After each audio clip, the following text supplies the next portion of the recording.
How do you know the peptides are actually working for you? Well, there's a whole slew of tests, studies, and a whole array of objective assessments you can do to determine if the peptides are actually working.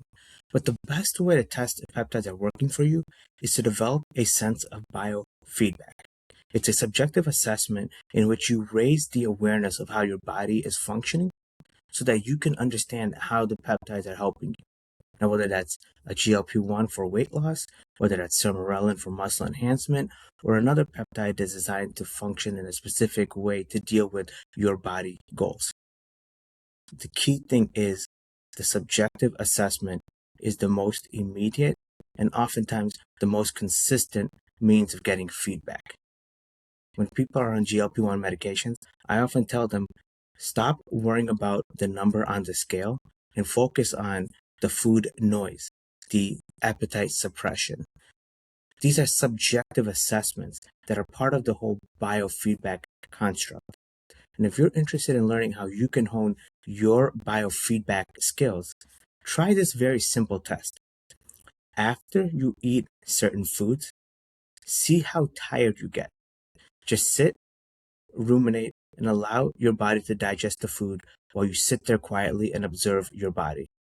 You will notice different levels of fatigue based on different foods that you eat. That is your body sending a biofeedback signal as to how it's processing the food. In medical terms, we call this postprandial stupor.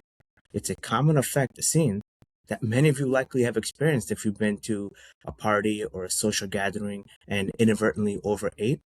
You've experienced this, but at its most extreme form. Now try to experience this on a day-to-day basis after every meal. Notice the extent to which you feel fatigue.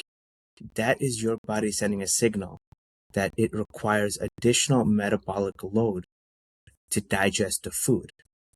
And while it's not a general hard fast rule of thumb, you can generally look at things in this way. The greater the postprandial stupor, the more likely your glycemic index or your average blood sugar level spikes. And when it comes to blood sugar level, control is everything.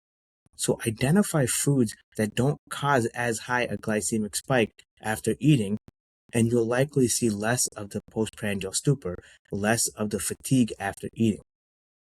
That, more than anything else, is probably the best way to gauge what foods are quote-unquote good for you and bad for you. It's not about a list of foods on a chart or that somebody gave to you. It's about the foods that help you digest in the most efficient way possible without creating too much of a metabolic load. That's how you really know what food is good for you. So let's try this then. The next time you eat, take a few minutes to just sit and observe. How tired do you feel? Do you feel more or less tired than you did after you ate your previous meal? And now try that for the next meal. How is your fatigue relative to the previous meal that you've had?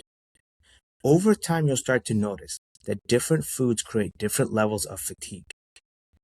That biofeedback is critical in assessing which diets your body responds to better than others and how you can optimize the spike in the glycemic index after eating food.